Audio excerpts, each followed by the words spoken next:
सोनापुर शहर में रहती थी। ज्योति के पिता रिक्शा चलाते थे।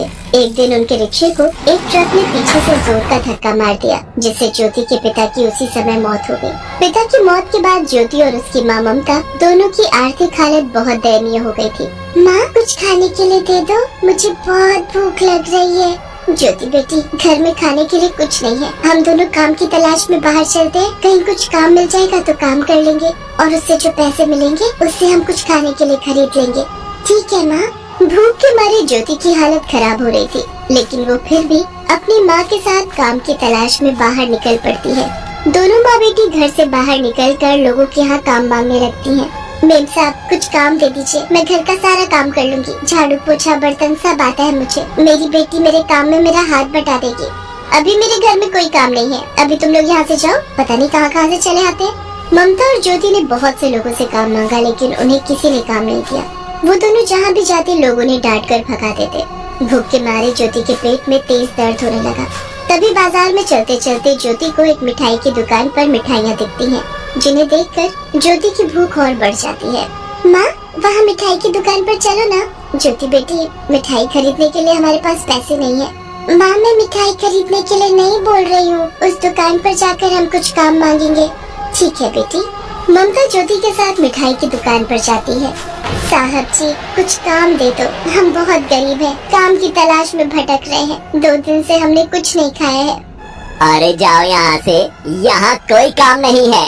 ममता सेठ से काम मांग रही थी। इसी बीच भूख से परेशान ज्योति ने कुछ मिठाइयाँ चुरा ली। एक मिठाई उसने अपने मुंह में डाली ही थी कि सेठ ने उसे चोरी करते हुए देख लिया। चोर चोर, काम मांगने के बहाने चोरी कर रही है, पकड़ो इसे, मारो मारो। सेठ चिल्लाने लगा। उसकी आवाज सुनकर उसकी दुकान पर काम करने वाले लोग ज्योति और ममता की तरफ दौड़े और उन्हें मारने लगे। मेरी बच्ची को मत मारो, उसे छोड़ दो। ममता हाथ जोड़कर सबसे विनती करने लगी, लेकिन लोगों ने उसकी एक नहीं सुनी और दोनों की पिटाई करते रहे। तभी उस दुकान पर एक आदमी मिठाई खरीदने आया। अरे क्यों मार रहे हो इन दोनों को? ये दोनों चोर हैं। काम मांगने का बहाना बनाकर मेरी दुकान पर आए और मिठाइयाँ चोरी करने लगे। पिटाई के कारण ममता के सिर पर बहुत चोट लग गई थी और ज्योति के नाक से खून बह रहा था। ज्योति बहुत जोर जोर से रो रही थी। उसका मासूम चेहरा देखकर उस आदमी को उन दोनों माँ बेटी पर दया आ जाती है। छोड़ दो ने सेठ जी, आपके चोरी किए गए मिठाइयों के पैसे मैं दे देता हूँ। वो आदमी ज्योति के पसंद की मिठाइयाँ भी उसे दिलाता है। कितने पैसे हुए? ये लो अपने पैसे, तुम दोनों मेरे साथ डॉक्टर के पास चलो।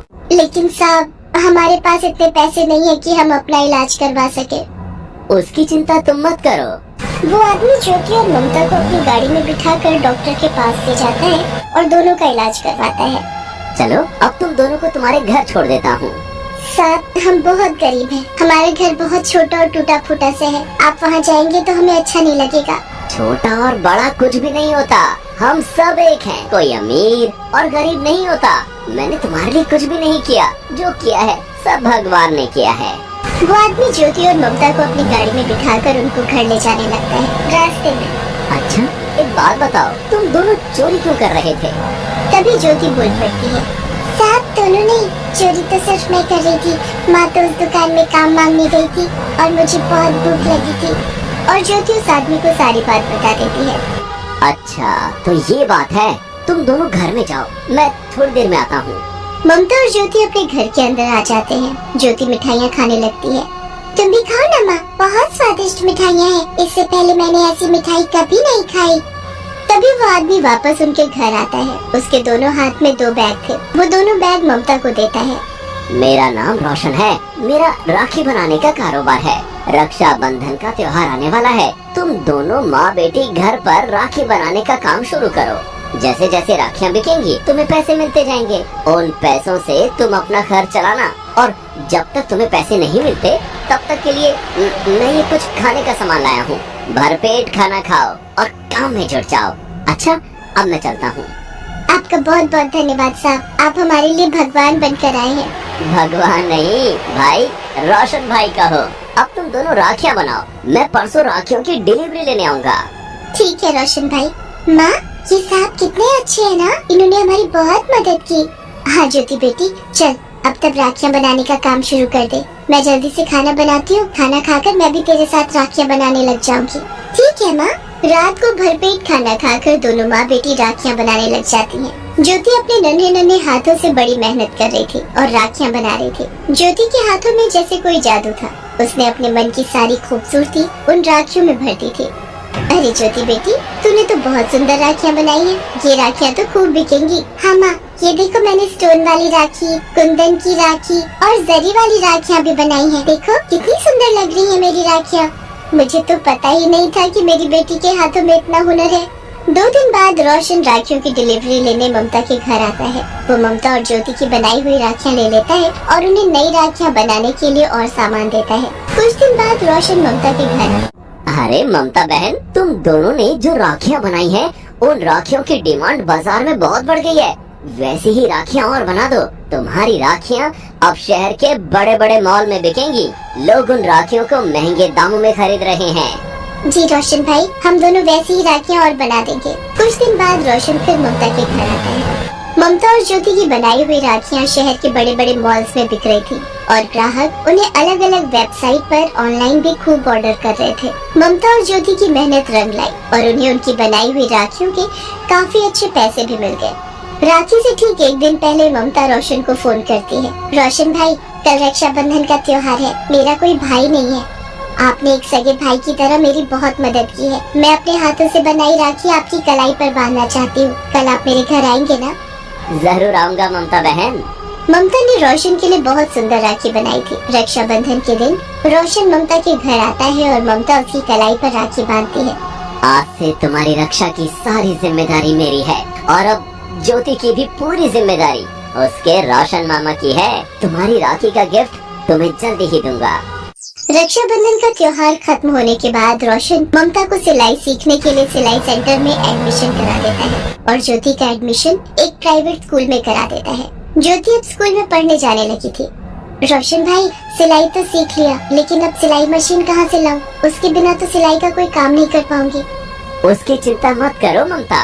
दूसरे दिन रोशन एक सिलाई मशीन लेकर ममता के घर आता है और ममता को वो मशीन देता है। ये लो ममता बहन, तुम्हारी राखी का गिफ्ट। रोशन भाई, आपने तो पहले ही बहुत सारे गिफ्ट दिए हैं। तो तुम भी मुझे एक गिफ्ट दे दो। इस सिलाई मशीन पर मेरे लिए एक अच्छी सी शर्ट सिल कर। ममता रोशन के लिए एक अच्छी सी शर्ट सिलती है तो रोशन ममता के लिए एक छोटा सा बुटीक खुलवा देता है और ममता अब लोगों के कपड़े सिलने का काम करके अपना और ज्योति का गुजारा अच्छे से चलाने लगी थी।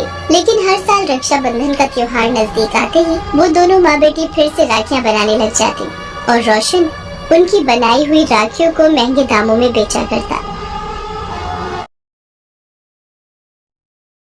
यमराज जी बने भाई। मुसीबतों और काशी का जैसे चोली दामन का साथ था। अपने जन्म के साथ ही काशी ने सबसे पहले अपनी माँ को खो दिया। फिर पिता का साथ भी कुछ ही सालों में छूट गया। उसके चाचा चाची ने उसे पाल पोस कर बड़ा किया। लेकिन फिर एक दिन एक सड़क हादसे में काशी ने अपनी आंखों की रोशनी को खो दिया। जीवन से निराश काशी के जीवन में अब कोई भी उम्मीद बाकी नहीं रह गई थी। काशी, चल बेटा, लड़के वाले कब से इंतजार कर रहे हैं। नहीं चाची, मुझे नहीं जाना और ना ही किसी से शादी करनी है। ऐसा क्यों बोल रही है तू?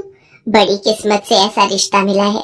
तुझे पता है, लड़का महीने के पूरे 10,000 कमाता है। लेकिन चाची, ये जानकर कि मैं देख नहीं सकती, वो मुझसे कभी शादी नहीं करेगा, मुझे पता है। नहीं काशी, तेरे चाचा ने तेरे बारे में उन्हें सब कुछ पहले ही बता दिया था।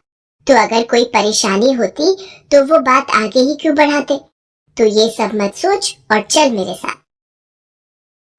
काशी ने अपनी सारी हिम्मत जुटाई और फिर लड़के वालों के सामने गई। उसके चेहरे पर आत्मविश्वास की कमी साफ दिख रही थी, लेकिन फिर भी सूरज की नजरें उससे हट ही नहीं रही थी। सूरज वही लड़का था जिससे काशी के रिश्ते की बात चल रही थी। बहन जी, काशी हमें पसंद है, तो अब जल्दी ही पंडित जी से मिलकर शुभ मुहूर्त निकलवाना होगा। माँ रुकिए, सब कुछ तय हो उससे पहले मैं काशी से अकेले में कुछ बात करना चाहता हूँ। सूरज की बात सुनकर काशी और भी घबरा गई, लेकिन फिर जो हुआ उसने काशी की जिंदगी ही बदल दी। देखो काशी, मैं तुम्हें बहुत पसंद करता हूँ, पर फिर भी मैं तुम्हारी मर्जी जानना चाहता हूँ। मेरी मर्जी